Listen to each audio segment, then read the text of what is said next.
Milionário viúvo se escondeu para ver se sua noiva amava seus trigêmeos, até que a garçonete mostrou toda a verdade. A chuva batia nas janelas de vidro da mansão Montalvão, como se quisesse entrar à força. Lá dentro, o silêncio era ainda mais pesado que o temporal. 6 meses. Fazia 6 meses desde que Marina havia partido. E Henrique Montalvão ainda não conseguia respirar direito naquela casa. Ele estava parado no hall de entrada, observando o lustre de cristal que Marina tanto amava. Cada faceta refletia uma luz fria, quase acusatória. Você não percebeu, pareciam dizer. Você não viu que ela estava morrendo aos poucos. Henrique, está tudo bem. A voz de Beatriz Azevedo cortou seus pensamentos como uma faca afiada.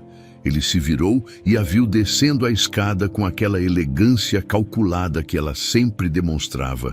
Vestido vermelho justo, salto alto, cabelo preso num coque perfeito. Beatriz era prima distante de Marina, tão distante que ele mal a conhecia antes do funeral. Mas ela apareceu, ofereceu ajuda, prometeu estrutura quando ele estava se afogando em culpa e fraldas sujas. Só pensando. Ele respondeu, forçando um meio sorriso. Você pensa demais. Beatriz parou ao lado dele e tocou seu braço com dedos gelados. Os bebês precisam de um pai presente, não de um fantasma assombrado pelo passado. Henrique sentiu o estômago revirar com a frieza daquelas palavras, mas não disse nada. Ela tinha razão em parte. Lucas, Miguel e Sofia precisavam dele. Trigêmeos de 6 meses, órfãos de mãe, mereciam mais do que um pai paralisado pela dor. A nova cuidadora chega hoje, continuou Beatriz, olhando para o relógio caro no pulso. Espero que essa seja mais competente que as anteriores. As anteriores, 3 cuidadoras em 5 meses. Todas demitidas por Beatriz, sob alegações vagas, não seguia instruções, apegada demais aos bebês, fofoqueira. Henrique não questionou na época. Estava ocupado demais tentando não desmoronar. O interfone tocou. Deve ser ela, disse Beatriz, já caminhando em direção à porta com passos firmes. Vou recebê-la. Henrique ficou para trás, observando, sempre observando. Nos últimos tempos, Joana Silva estava encharcada quando a porta se abriu. A chuva tinha pegado ela no meio do caminho entre o portão e a entrada principal. Uma distância absurda, que mais parecia uma trilha do que um jardim. Ela segurou firme a bolsa de segunda mão contra o peito, tentando proteger os documentos lá dentro. Você é a nova cuidadora. A mulher de vermelho a olhava de cima a baixo com uma expressão que Joana conhecia bem. Desprezo mal disfarçado. Sim, senhora Joana Silva. Ela estendeu a mão, mas a mulher não apertou. Beatriz Azevedo, futura senhora Montalvão, entre logo. Está pingando no mármore. Joana entrou, sentindo o peso daquele futura senhora como uma pedra no estômago. A casa era ainda maior por dentro do que parecia, teto altíssimo, escadaria dupla, obras de arte nas paredes, cheirava a limpeza química e solidão. Preciso deixar claro algumas regras, começou Beatriz, cruzando os braços. Você cuida dos bebês e só dos bebês. Não conversa com outros funcionários, não mexe em nada que não seja do seu trabalho. E principalmente não se apega. Crianças sentem quando alguém as trata como se fossem de outra pessoa. Joana mordeu a língua. Ela precisava desse emprego. O remédio da mãe custava quase metade do seu salário antigo. E as contas não paravam de chegar. Entendido, senhora. Ótimo, venha. Vou te apresentar aos trigêmeos. Enquanto subia a escada atrás de Beatriz, Joana notou um homem no hall, alto, ombros largos, terno escuro impecável, mas com uma expressão de quem estava perdido na própria casa. Seus olhos eram fundos, cansados. Ele olhou para ela por um segundo, apenas um segundo, e Joana sentiu algo estranho, compaixão, talvez, ou reconhecimento de 2 náufragos no mesmo oceano. Aquele é o senhor Montalvão, disse Beatriz, sem olhar para trás. Ele está muito ocupado com os negócios. Qualquer dúvida, fale comigo. O quarto dos trigêmeos era o único lugar daquela mansão que parecia ter vida. Paredes pintadas de amarelo suave, móveis coloridos no teto, cheiro de talco e leite morno, 3 berços lado a lado, e dentro deles 3 pequenos milagres. Joana se aproximou devagar, quase com reverência. Lucas estava acordado, olhando para o nada com aqueles olhos azuis enormes. Miguel dormia de bruços, o bumbum empinado para cima. E Sofia chorava baixinho. Um chorinho cansado de quem já tinha gritado muito e ninguém veio. Ela chora por nada, comentou Beatriz, mexendo no celular. Deixa, vai parar sozinha. Mas Joana já tinha pegado Sofia no colo antes mesmo de pensar. A bebê se aconchegou contra seu peito imediatamente. O choro diminuindo até virar apenas soluços pequenos. Eu disse para deixar. A voz de Beatriz era cortante. Desculpe, senhora. Instinto. Joana balançava Sofia suavemente, sentindo o peso mínimo daquele corpinho contra o seu. Ela só queria colo. Beatriz a fuzilou com o olhar, mas não insistiu. Pegou a bolsa cara e foi em direção à porta. Seu turno começa agora e vai até às 6 da manhã. Tem mamadeira pronta na geladeira do quarto, fraldas no armário. Qualquer problema, me ligue. E Joana? Ela parou na porta, virando-se com um sorriso que não chegava aos olhos. Não se apegue demais aqui. Todo mundo é substituível. A porta se fechou com um clique suave. Joana ficou sozinha com os 3 bebês. Sofia já tinha voltado a dormir em seus braços. Lucas continuava olhando para ela com aquela curiosidade infinita que só bebês têm. Miguel roncava baixinho. Oi, meus amores, ela sussurrou, sentando-se na poltrona de amamentação. Prazer, eu sou a Joana e não vou a lugar nenhum, enquanto os dias se transformavam em semanas. Henrique observava, ele sempre fora observador. Era assim que tinha construído um império imobiliário antes dos 40. Mas agora observava por motivos diferentes. Observava Beatriz, a forma como ela falava com os funcionários quando achava que ele não estava ouvindo. O tom de impaciência quando Sofia chorava, a pressa em falar sobre organizar as finanças e colocar a casa em ordem, os telefonemas baixos que ela atendia em outro cômodo e, principalmente, observava a forma como ela tratava Joana. Tinha sido sutil no começo. Um comentário aqui, uma crítica velada ali, mas Henrique tinha visto o empurrão discreto no corredor. Tinha ouvido Beatriz acusando Joana de desorganização quando as fraldas sumiram. Fraldas que ele mesmo viu Beatriz escondendo no armário de hóspedes. Teve um momento, uma única tarde chuvosa, em que tudo clicou na cabeça de Henrique. Ele estava no escritório quando escutou Beatriz falando ao telefone. Depois do casamento, tudo se resolve. A casa, os bens, tudo.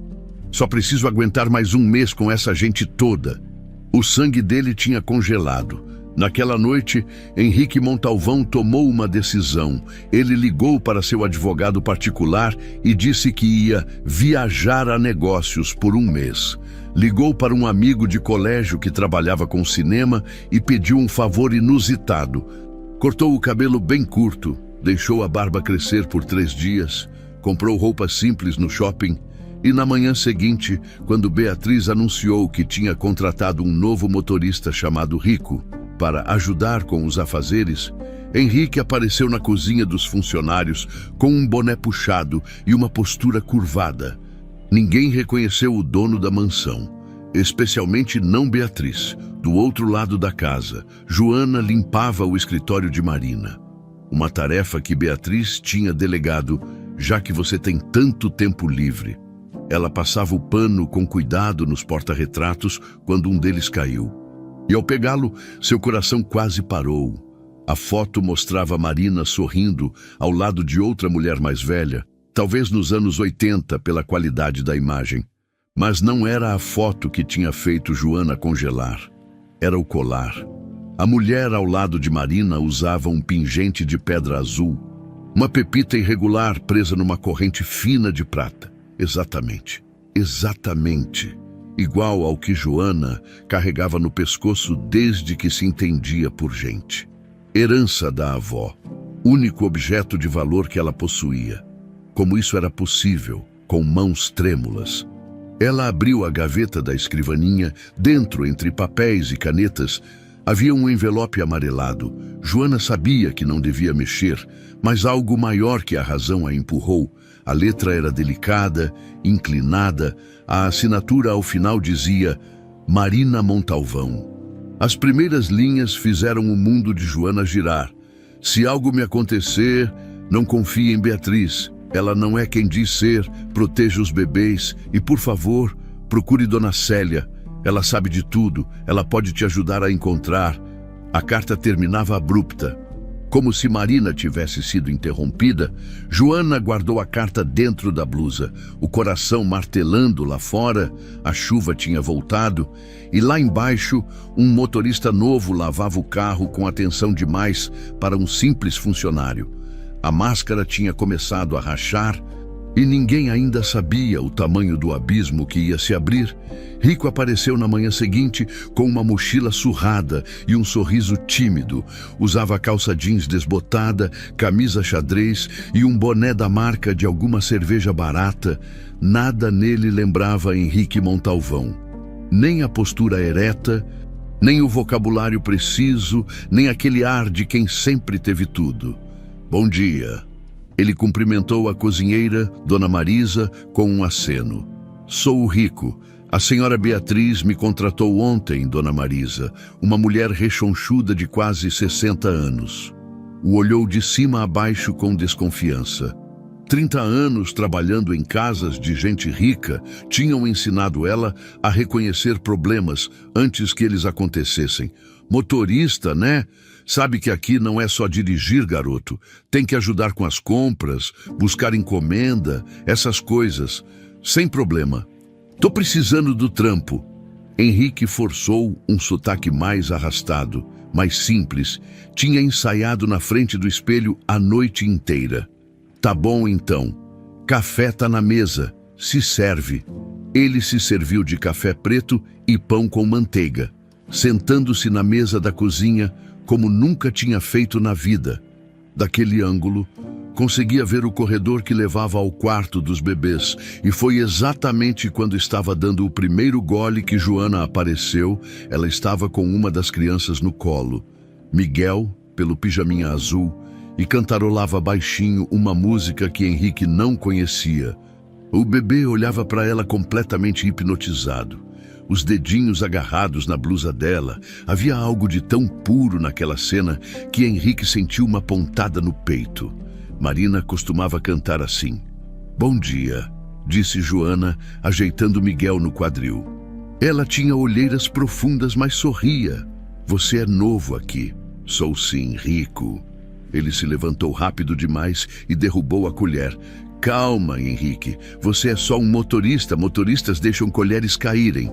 Prazer. Joana, cuidadora dos trigêmeos. Ela apertou a mão dele e Henrique notou os calos, mãos de quem trabalhava duro. Você pegou o turno de manhã? Depende do que a patroa mandar. Ele captou o modo como ela fez uma careta ao ouvir patroa. Interessante, antes que pudessem continuar a conversa. Beatriz entrou na cozinha como um vendaval vermelho. Hoje era um conjunto de calça e blazer, salto-agulha que repicava no chão com autoridade. Joana, os bebês já tomaram café? Ainda não, senhora. O Miguel estava com um pouco de cólica então. Então resolva isso. Beatriz a cortou com frieza. E depois você vai organizar o closet de hóspedes. Está uma bagunça. Joana apertou os lábios, mas não respondeu. Apenas assentiu e saiu, sussurrando coisas doces para Miguel. Beatriz então se virou para Rico. Você... Preciso que vá ao mercado pegar umas coisas. Ela empurrou uma lista na mão dele. E seja rápido, tenho compromissos à tarde. Sim, senhora. Henrique pegou as chaves do carro, do próprio carro, ironicamente. E foi. Mas antes de sair, Programou a compra para demorar exatas 2 horas. Em tempo suficiente para instalar as microcâmeras de babá eletrônica que tinha comprado de madrugada na internet. Quando voltou, carregado de sacolas, a casa parecia diferente. Havia uma tensão no ar, uma eletricidade ruim. Dona Marisa estava na cozinha fazendo o almoço com movimentos bruscos, batendo as panelas com mais força que o necessário. "Tudo bem, Dona Marisa." Aquela mulher, ela sibilou, apontando o cabo da colher de pau para o teto. "Aquela mulher é uma víbora, Rico, víbora." O que aconteceu? A Joana, a moça estava organizando o closet que nem a patroa mandou. Aí sumiu um monte de fralda dos bebês. Beatriz juntou todo mundo, eu, você, o jardineiro, o segurança, e acusou a menina na frente de todo mundo. Disse que ela estava roubando para vender. O sangue de Henrique ferveu. E era ela. Claro que não. "Menino, a Joana é honesta que nem o dia. Mas quem vai acreditar numa cuidadora contra a futura dona da casa?" Dona Marisa suspirou pesado. Encontraram as fraldas depois no armário do banheiro de hóspedes. "Erro de organização", disse a Beatriz. "Mas eu sei quando alguém está armando." Henrique deixou as sacolas na bancada e subiu as escadas 2 degraus de cada vez, esquecendo por um momento que Rico provavelmente subia devagar. Precisava ver Joana. A encontrou no quarto dos bebês. Os 3 dormiam nos berços, completamente alheios ao drama. Ela estava sentada na poltrona, abraçada aos próprios joelhos, chorando em silêncio. "Ei!" ele disse baixinho, batendo de leve na porta. "Posso entrar?" Joana limpou o rosto rapidamente, tentando recompor a expressão. "Desculpa só. Foi um dia difícil. Ouvi o que aconteceu." Rico se sentou no chão perto dela, mas não perto demais. Respeitar espaço era importante. "Ela errou feio com você. Não foi erro." A voz de Joana saiu mais firme do que ela esperava. "Ela fez de propósito. Eu vi as fraldas no armário certo ontem à noite. Alguém mudou elas de lugar de manhã. Por que faria isso?" Joana ficou em silêncio por um longo momento, mordendo o lábio inferior. Então, como se precisasse desabafar com alguém, qualquer um, ela soltou: Ela não gosta de mim porque eu me importo com os bebês, porque eles riem quando me veem, porque a Sofia só dorme no meu colo." Sua voz quebrou. "Mas eu preciso desse emprego, minha mãe. Ela está doente, o remédio custa quase 2.000 por mês. Eu não posso perder isso." Henrique sentiu cada palavra como um soco. Ele tinha julgado tão errado por tanto tempo. "Você não vai perder." Ele falou com uma convicção que não devia ter como simples motorista. "Gente como você não perde. Gente como ela perde." Joana o olhou com aqueles olhos castanhos, cheios de dor e esperança misturadas. "Como você pode ter tanta certeza? Porque eu sou o dono dessa casa e vou fazer ela pagar por cada lágrima sua," ele pensou. Mas disse: "Porque já vi muita gente ruim tentando destruir gente boa. E no final, a verdade sempre aparece, sempre." Lucas começou a choramingar no berço. Joana se levantou imediatamente, o modo maternal voltando como um reflexo, pegou o bebê no colo e começou a balançar. "Obrigada, Rico, por escutar." Ela sorriu e foi um sorriso pequeno, mas real. "Você parece gente boa." "Eu tento." Ele se levantou também. Se precisar de alguma coisa, qualquer coisa me chama. Motorista também serve para outras coisas, além de dirigir." Quando saiu do quarto, Henrique foi direto para a área de serviço vazia, abriu o celular que mantinha escondido no bolso interno da jaqueta e verificou o aplicativo das câmeras. Todas instaladas, todas funcionando. Ângulo perfeito do corredor, do quarto dos bebês, do closet de hóspedes. E então ele viu a gravação de 5 horas atrás. Beatriz entrando no closet já organizado, pegando o pacote de fraldas, levando para o banheiro de hóspedes, voltando com as mãos vazias, sorrindo como se tivesse acabado de ganhar um jogo. Henrique salvou o vídeo em 3 lugares diferentes. Evidência, finalmente tinha evidência. A tarde caiu sobre a mansão Montalvão com aquele tipo de silêncio pesado que vem antes das tempestades. Beatriz tinha saído para resolver assuntos, provavelmente mais ligações misteriosas, mais contratos escondidos. Henrique aproveitou para circular pela casa, observando, ouvindo. Foi quando escutou a voz dela vindo do escritório principal. A porta entreaberta. Sim, entendi. 1 mês. Você consegue segurar a papelada por 1 mês. Pausa. Ótimo. Depois do casamento, tudo fica mais simples. A casa, os bens, os investimentos, tudo passa para o meu nome também. Henrique se encostou na parede, gravando cada palavra no celular. Os bebês, Beatriz deu uma risada seca. Eles não são problema, criança pequena. Qualquer coisa pode acontecer. Uma gripe que piora, uma febre que sobe demais. São tão frágeis nessa idade. O sangue dele congelou. Não era paranoia, não era luto distorcendo percepção. Beatriz estava planejando machucar seus filhos. Ele respirou fundo, guardou o celular e voltou para a cozinha como se nada tivesse acontecido.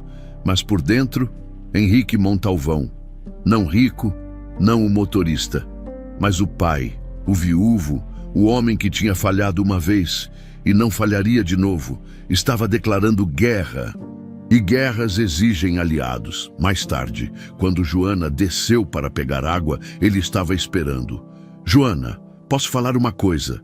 Claro. Se você vir algo estranho, qualquer coisa que pareça errada com os bebês ou com a casa, me conta, tá? Ele segurou o olhar dela. Eu sei que parece esquisito um motorista falar isso, mas eu me importo com o que acontece aqui, de verdade. Joana inclinou a cabeça estudando ele. Você não é um motorista comum. O coração de Henrique pulou. Por que diz isso? Seus olhos, ela apontou. Você olha para essa casa como se ela fosse sua, como se cada coisa aqui machucasse você de algum jeito. Perceptiva. Ela é perceptiva demais. Só sou observador. Ele desconversou. Mas promete que me conta se algo acontecer. Prometo. Ela subiu de volta e Henrique ficou sozinho na cozinha escura. A máscara estava funcionando, mas por quanto tempo e, mais importante, o que Beatriz faria quando percebesse que estava sendo observada, ele não precisou esperar muito para descobrir. A noite chegou com uma lua fina que mal iluminava os jardins da mansão. Joana estava no quarto dos bebês, dando a última mamadeira antes de colocá-los para dormir. Lucas e Sofia já dormiam profundamente, mas Miguel estava inquieto. Ele recusava a mamadeira, virava o rostinho para o lado, choramingava baixinho. O que foi? Meu amor, Joana encostou os lábios na testa dele e sentiu o calor. Ai meu Deus, febre alta. O coração dela disparou, pegou o termômetro digital na gaveta e mediu 38,7 Del. Não era uma febre absurda, mas em bebê de 6 meses, qualquer febre precisava de atenção. Ela se levantou rápido, segurando Miguel contra o peito. O bebê chorava agora, um choro fraquinho que partia o coração. Precisava de remédio, precisava baixar essa febre. Joana abriu a porta do quarto e desceu o corredor em direção à escada. Era quase meia-noite. A casa estava mergulhada em silêncio e sombras, mas quando chegou ao topo da escada, uma figura bloqueou seu caminho. Beatriz, vestida com um robe de cetim vermelho, braços cruzados, expressão de quem tinha sido acordada e não gostado nem um pouco. O que você pensa que está fazendo? O Miguel está com febre, senhora. Preciso dar antitérmico para ele. Febre, Beatriz bufou. Criança tem febre toda hora. Deixa ele no berço que passa. Mas são quase 39 graus. Eu preciso. Você não precisa de nada. Beatriz avançou e, antes que Joana pudesse reagir, tentou arrancar Miguel de seus braços. Dá ele aqui. Senhora, por favor. Joana se afastou, protegendo o bebê. Miguel chorava mais alto agora, assustado com os gritos. Eu disse para dar o bebê. Beatriz agarrou o bracinho de Miguel e puxou. A cena aconteceu em câmera lenta. Joana segurou firme, Beatriz puxou com força e Miguel no meio, chorando desesperado. Por um segundo, Joana pensou que o braço do bebê ia sair do lugar. Então, ela fez a única coisa que podia. Empurrou Beatriz com o ombro e correu. Desceu a escada, atravessou o hall, foi direto para a cozinha onde guardava seu celular, mãos trêmulas, discou o número do pediatra de plantão que Dona Marisa tinha dado no primeiro dia. Alô, sim, é emergência. Bebê de 6 meses com 38,7 de febre. Atrás dela, Beatriz desceu a escada como uma fúria. Desliga esse telefone agora. Mas Joana não desligou. Seguiu as instruções do médico, deu o antitérmico infantil que estava no armário, banho morno, compressas. Miguel começou a se acalmar aos poucos, a febre cedendo devagar. Quando finalmente conseguiu colocar ele de volta no berço, já passava das 2 da manhã. Lucas e Sofia tinham acordado com o barulho e também precisaram de atenção. Joana estava exausta, suada, com o coração ainda acelerado. Mas Miguel respirava melhor, a testa dele estava mais fresca. Ela se sentou na poltrona, abraçou os joelhos e deixou as lágrimas virem. Não lágrimas de tristeza, mas de raiva. Raiva pura, como alguém consegue ser tão fria com uma criança doente. A manhã chegou com um céu cinzento que prometia mais chuva. Joana mal tinha dormido. Passou a noite verificando Miguel a cada hora. Ele estava melhor. A febre tinha baixado completamente, mas ela não conseguia relaxar. Desceu para a cozinha às 7 da manhã, precisando de café, muito café. Rico já estava lá. Tomando o dele e comendo pão com geleia, ele olhou para ela e franziu a testa. Você tá péssima. Obrigada, que gentileza. Ela respondeu, mas sem energia para a ironia de verdade. Não, sério, o que aconteceu? Joana serviu café em uma caneca grande e contou. A febre, a briga, Beatriz tentando arrancar Miguel dela. Rico escutava com uma expressão cada vez mais fechada. Ela fez isso. Puxou o bebê com força. Fez. Achei que o braço dele ia quebrar. Joana tremia só de lembrar. Que tipo de pessoa faz isso? Rico, o tipo errado. Ele respondeu. E havia algo na voz dele, uma autoridade que não combinava com um motorista. Você fez certo em desobedecer. Fiz, porque agora ela deve estar planejando me mandar embora.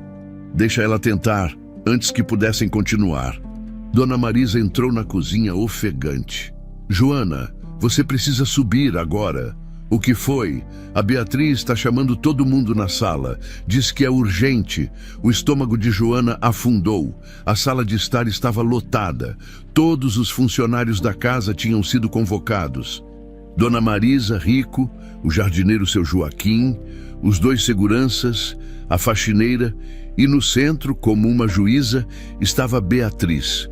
Na mesa de centro havia um frasco de medicamento infantil, vazio.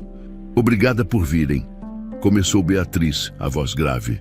Chamei todos aqui porque temos um problema muito sério. Ontem à noite houve um incidente com um dos bebês. Joana sentiu cada par de olhos se virar para ela. Miguel estava com febre, continuou Beatriz. E a responsável por ele, a senhorita Joana, ministrou medicação. Até aí, tudo bem, mas esta manhã encontrei isto. Ela ergueu o frasco vazio. Um frasco inteiro de calmante infantil, vazio, escondido atrás da geladeira do quarto dos bebês. O mundo parou. Eu não... Joana começou, mas Beatriz a interrompeu. Não o quê? Não drogou as crianças para elas pararem de chorar. Não colocou sedativo na mamadeira para ter uma noite tranquila. Eu não fiz isso, Joana gritou, as mãos tremendo. Eu nunca faria isso com eles. Então, como explica o frasco vazio no seu turno? Eu não sei, eu dei antitérmico, só antitérmico. Qualquer médico pode confirmar que é a dosagem certa. Interessante. Beatriz deu a volta na mesa, os saltos repicando no piso. Porque o doutor Cardoso, pediatra da família, me disse esta manhã que calmante infantil em excesso Pode causar sintomas parecidos com febre, suor, agitação, choro. A sala inteira virou um tribunal silencioso. Você está insinuando que eu fiz meu bebê ficar doente de propósito? A voz de Joana saiu rouca. Não estou insinuando nada. Estou apresentando fatos. Beatriz se virou para os outros funcionários. Alguém aqui viu a Joana com esse frasco ontem? Silêncio. Alguém pode atestar que ela usou apenas antitérmico? Mais silêncio. Todos olhavam para o chão. Joana procurou por Rico com os olhos, mas ele estava encostado na parede, boné puxado. Impossível ler a expressão. Então está decidido. Beatriz voltou a atenção para Joana. Você está demitida, efetivamente. Pegue suas coisas e saia da propriedade nas próximas 2 horas. Você não pode fazer isso. Joana deu um passo à frente. Eu não fiz nada. Alguém plantou esse frasco. Alguém? Beatriz riu, mas era uma risada gelada. Então, além de drogadora de bebês, agora é teórica da conspiração. Senhora Beatriz. Dona Marisa ousou falar. A Joana é uma boa menina. Eu acho que... Dona Marisa, a senhora quer manter seu emprego? O tom era uma ameaça clara. A cozinheira fechou a boca. Ótimo, Joana, 2 horas. E pode esquecer carta de recomendação. Vou me certificar de que nenhuma família nesta cidade te contrate para cuidar de um hamster. Beatriz saiu da sala, deixando para trás um silêncio constrangedor. Joana ficou parada, sentindo as lágrimas queimarem, mas se recusando a deixá-las cair. Não ali, não na frente deles. Subiu para o quarto dos bebês uma última vez. Lucas, Miguel e Sofia estavam acordados. Olhando para o móbile colorido, ao ver Joana, os 3 sorriram. Aquilo quebrou ela por dentro. Desculpa, sussurrou, beijando a testa de cada um. Desculpa por não conseguir proteger vocês, mas eu juro que alguém vai perceber o que ela é. Ela juntou suas poucas coisas em uma mochila velha. Quando estava saindo, Rico apareceu no corredor. Joana, espera. Não precisa dizer nada. Ela não conseguia olhar para ele. Estava com vergonha, mesmo sem ter feito nada. Eu acredito em você. Ela parou, virou-se. O quê? Eu acredito você não fez isso. Rico deu um passo à frente. E eu vou provar. Como? Você é um motorista, Rico. Ela é a dona da casa. Quem vai acreditar em você mais que nela? Você ficaria surpresa. Ele enfiou algo no bolso da jaqueta dela. Guarda isso. Não abre agora. Abre quando chegar em casa. E o que é? Meu número e uma promessa. Isso não acaba assim. Joana olhou para ele por um longo momento. Tinha algo naqueles olhos. Algo que a fazia querer acreditar. Mas ela tinha acreditado demais na vida. E olha onde tinha dado. Ela passou por ele e desceu a escada. Na porta de saída, Beatriz estava esperando. Braços cruzados, sorriso vitorioso. Ah, Joana, uma última coisa. Joana se virou. Sua mãe, aquela que está doente e precisa de remédio caro. Beatriz inclinou a cabeça. Falsa compaixão. Espero que você tenha guardado dinheiro, porque boa sorte conseguindo emprego depois que eu terminar de falar de você. E então, baixinho, só para Joana ouvir. Uma cuidadora pobre contra a futura senhora Montalvão, em quem você acha que vão acreditar? Joana saiu sob a chuva fina que começava a cair. Não olhou para trás, mas lá dentro, escondido atrás da parede do 2º andar, Henrique apertava o celular com tanta força que os nós dos dedos ficaram brancos. Ele tinha gravado tudo. E Beatriz Azevedo tinha acabado de assinar sua própria sentença. Joana chegou em casa com a roupa encharcada e o coração em pedaços. O apartamento que dividia com a mãe ficava num prédio antigo de Belo Horizonte, daqueles com infiltração nas paredes e escada rangente, 3º andar, sem elevador. Ela subiu devagar, cada degrau pesando como chumbo. Quando abriu a porta, encontrou a mãe na sala, sentada na poltrona desgastada, fazendo crochê. Dona Célia. Não, espera. Sua mãe se chamava Helena. Dona Célia era outra pessoa. Dona Célia. A carta de Marina voltou à mente de Joana como um raio. Procure Dona Célia, ela sabe de tudo. Filha. Helena levantou os olhos, franzindo a testa ao ver o estado da filha. Que foi? Por que você está em casa a essa hora e molhada desse jeito? Me mandaram embora, mãe. O quê? Mas por quê? Joana deixou a mochila cair no chão e desabou no sofá. Contou tudo. A febre do Miguel, a briga com Beatriz, o frasco plantado, a humilhação pública.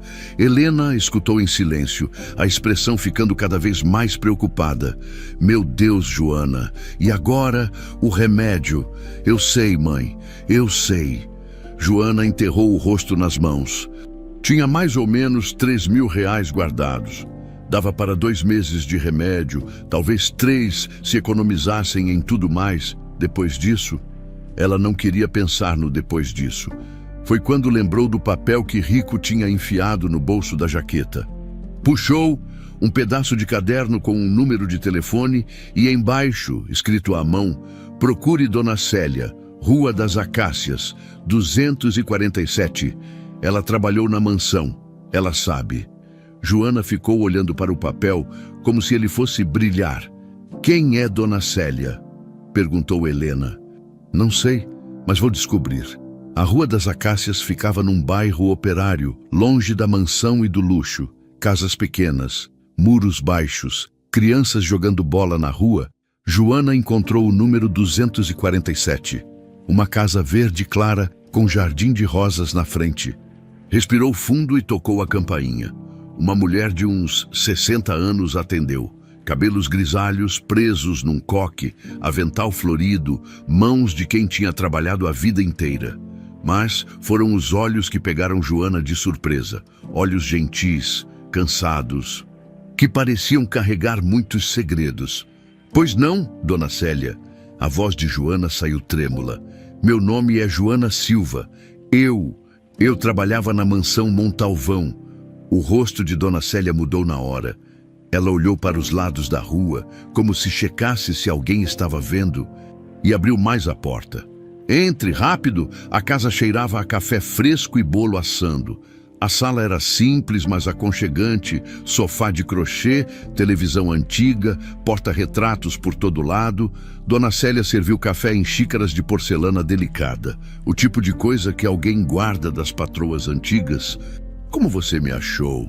Perguntou ela, sentando-se na poltrona. A senhora Marina, ela deixou uma carta. Joana puxou o envelope amarelado da bolsa, aquele que tinha encontrado no escritório. Dizia para procurar a senhora se algo acontecesse com ela. Dona Célia pegou a carta com mãos trêmulas, leu, releu, e então as lágrimas vieram. Eu sabia, meu Deus do céu, eu sabia que ela não tinha morrido de causas naturais. Como assim? Senta direito, menina, porque o que eu vou te contar vai virar teu mundo de cabeça para baixo. E Dona Célia começou a falar. Ela tinha sido enfermeira da família Montalvão por 15 anos. Cuidou de Marina durante a gravidez complicada dos trigêmeos. Ficou depois que eles nasceram. Viu a patroa ir de uma mulher vibrante para uma sombra de si mesma em questão de meses. Ela reclamava de cansaço, tontura, dores de cabeça constantes. Os médicos não achavam nada, diziam que era estresse pós-parto.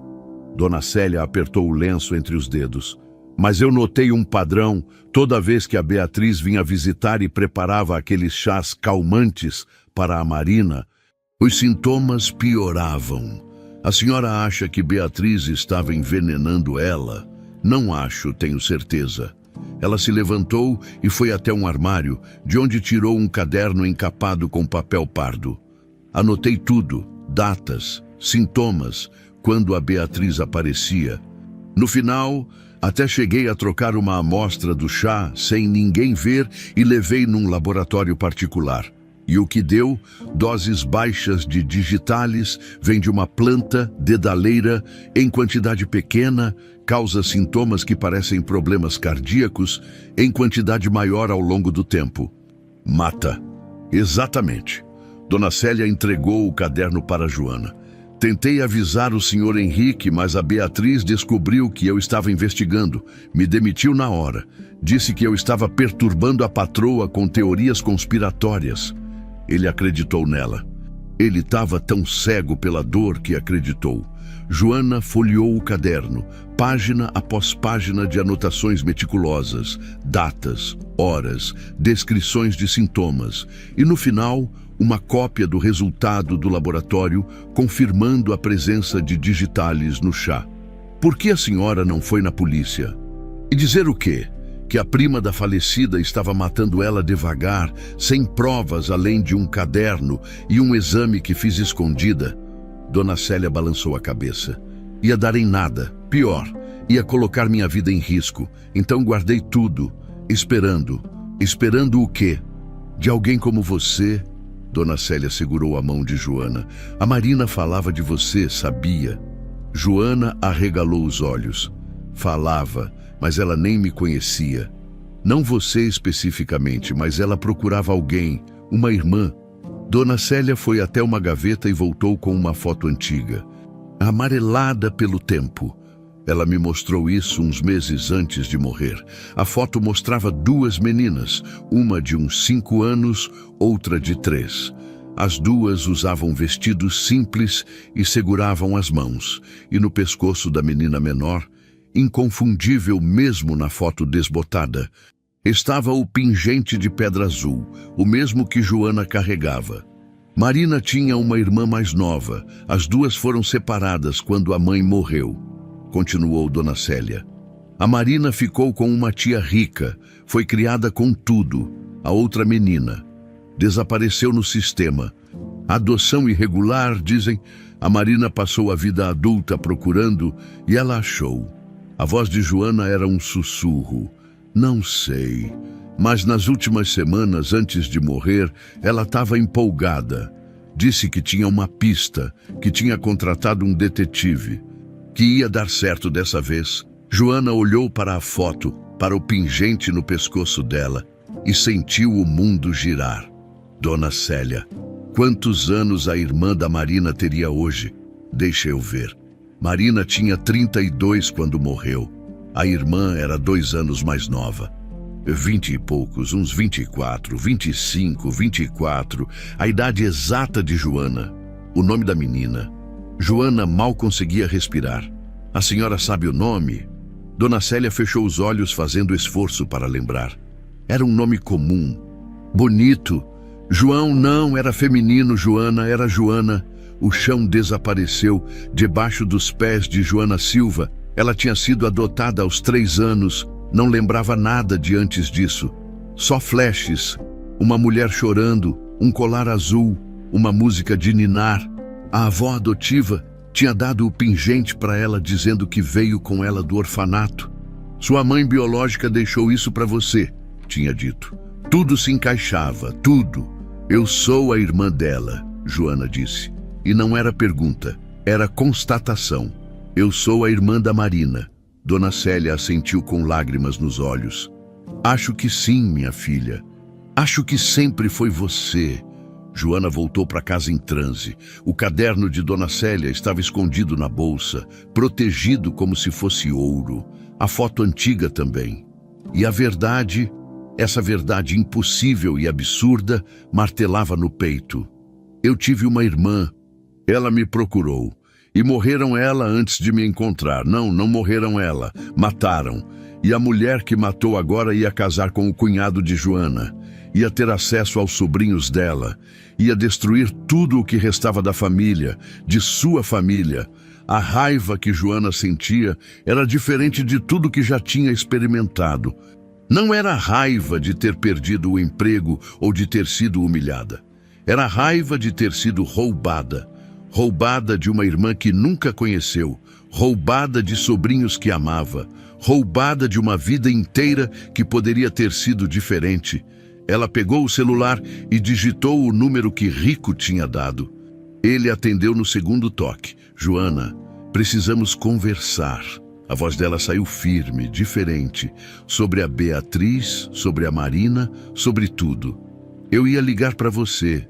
Tenho provas, vídeos das câmeras que...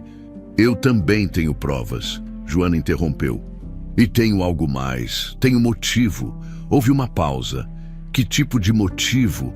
Joana olhou para a foto na mesa. 2 meninas de mãos dadas, um pingente azul brilhando ao sol. O tipo de motivo que muda tudo. Consegue se encontrar comigo amanhã? Consigo. Onde? Praça da Liberdade, 10 da manhã e rico. Ela respirou fundo. Não confie em mais ninguém, só em mim. Pode deixar. Quando desligou, Joana ficou sentada no escuro da sala por um longo tempo. Beatriz tinha vencido a batalha, tinha tirado o emprego dela, manchado o nome dela, ameaçado a mãe dela. Mas a guerra estava apenas começando. E agora, Joana não lutava só por justiça, lutava por sangue, pelo sangue dela. A Praça da Liberdade estava lotada para um sábado de manhã, famílias com crianças, vendedores ambulantes, pombos disputando migalhas de pão. Joana estava sentada num banco perto do chafariz. O caderno de Dona Célia abraçado contra o peito como se fosse um escudo. Rico chegou às 10 em ponto. Boné, óculos escuros, jaqueta simples. Mas havia algo diferente nele hoje. A postura estava mais ereta, os ombros mais largos, o andar mais confiante, como se a máscara estivesse escorregando. "Oi", ele disse, sentando-se ao lado dela. "Oi." Ficaram em silêncio por um momento, os dois olhando para a fonte. "Você primeiro", disse Rico. "O que você descobriu?" Joana respirou fundo e começou.